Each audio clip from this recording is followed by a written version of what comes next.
At the start of the film, Elvira, her mom, and sister leave their home to move to another kingdom. When they arrive, they meet an older man. Elvira's mom is going to marry him. He has a daughter named Agnes, who is more beautiful than Elvira and her sister. Everyone seems happy, but 2 days later, Agnes' father dies from a heart attack. After his death, people come to collect money he owed. When they learn he was married to Elvira's mom, they demand the money from her and threaten to take the house and land if she doesn't pay. Sadly, Elvira's mom has no money either. Elvira's mom had married the man because of his status, not knowing he was actually poor. When the creditors came, she asked for a few months to pay them back, but after they left, she was shocked and felt deeply betrayed. She worried because she was now old and couldn't fix her financial problems through marriage. Elvira felt sorry for her mother and said she would marry Prince Julian to fix everything. But her mother doubted it, as Elvira wasn't very pretty. Elvira had a younger sister who was cute but too young to marry, so her mother saw Elvira as the only hope. Meanwhile, Agnes felt lost. Her mother had died long ago, and now her father was also gone. She sat beside his body and prayed to her mother for help. A few days later, the royal minister announced that Prince Julian was ready to marry, and a ceremony would be held in 4 months to find him a bride. Unmarried girls from across the kingdom could register to attend, and the prince would choose one of them to be the princess. Elvira, who already dreamed of marrying Julian, registered for the event, so did Agnes. But Elvira's mother knew it would be hard for the prince to notice Elvira, so she decided to make her look perfect. She took Elvira to a plastic surgeon to enhance her beauty, even though she didn't have enough money. Still, she believed so strongly that Elvira would marry the prince that she promised to pay the surgeon after the ceremony. First, he removed her braces using a large tool in a rough way. Then, she went in for her next session, where he cut her nose in the middle and placed a metal mask on it to keep its shape. The process was very painful, but Elvira endured it to become beautiful. Besides her looks, she also needed royal manners, so she and Agnes was taken to a school to learn etiquette and ball dancing. Miss Sophie told the girls they would be taught how to walk, talk, sit, stand, and dance properly. However, not all girls would go to the ceremony. Only 16 of them would be selected after training, and their practice began immediately. As days passed, Miss Sophie noticed that Agnes was better than everyone in every way. She already knew good manners, danced gracefully, and was naturally very beautiful. Because of this, Miss Sophie placed Agnes in the front and moved Elvira to the back row with the less attractive girls. At home, Agnes asked Elvira's mom to perform her father's funeral as his body was starting to rot. But Elvira's mom refused, saying she didn't have money for the funeral and wanted to spend everything on Elvira's training, adding that the funeral would happen only after Elvira was selected. Hearing this, Elvira realized how much pressure her mother had put on her, so she began working harder and slowly improved, moving up from the back rows. After 40 days of training, the big day arrived when Miss Sophie were going to announce the names of the 16 girls chosen to attend the ceremony. When Elvira looked at the list, she was shocked to see Agnes' name at the top and hers at the very bottom. Even so, people were surprised Elvira made it at all, since she had a bandage on her nose the whole time, which made her look less attractive. The next round of training began for the 16 selected girls. During ball dance practice, Elvira struggled while Agnes danced perfectly, so Miss Sophie pushed Elvira to the back, and then Miss Sophie told her she didn't earn her place with talent but got in because her mother paid money. This made Elvira even more upset, as she felt like no one truly liked her. At home, Elvira's mother called a designer to create the best dress for her, but Elvira was quite overweight because she often ate too much. The designer told her mother that Elvira would need to lose weight to wear a beautiful dress, so her mother put her on a strict diet, giving her only lemon water.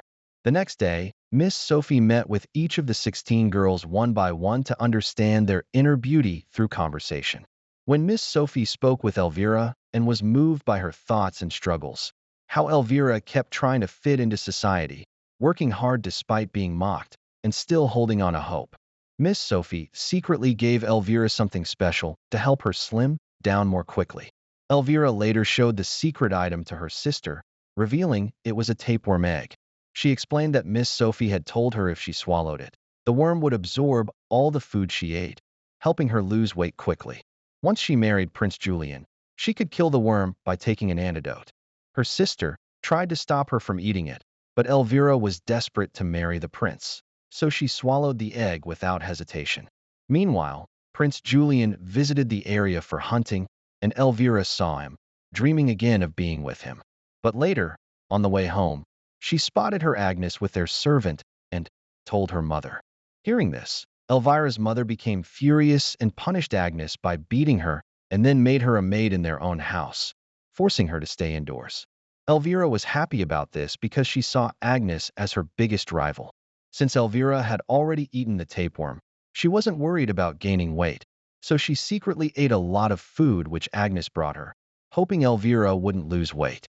3 months passed, and Elvira's nose bandage was finally removed, revealing a beautifully shaped nose. Her surgery was successful, and she looked more attractive. Elvira continued preparing while Agnes worked at home like a servant. Seeing Agnes suffer gave Elvira a strange sense of satisfaction. Later, her mother took her to the surgeon again, where Elvira endured more treatments. Artificial eyelashes were sewn onto her eyes, and then she had breast surgery. After these procedures, Elvira felt very weak and constantly hungry. She asked Agnes for lots of food, and despite their mother's orders, Agnes secretly fed her. At school, Miss Sophie and her assistant were very worried about Agnes' sudden absence, since she was the best student and represented the group. When they asked Elvira's mother about her, she lied and said Agnes was too sad after her father's death to participate. Believing this, Miss Sophie gave Agnes' place to Elvira, who now looked beautiful after many surgeries. One night, as Agnes was secretly bringing food to Elvira, she brushed Elvira's hair and large clumps started falling out. Elvira became scared, realizing the tapeworm she had swallowed was not only keeping her slim, but also taking away her body's nutrients, causing hair loss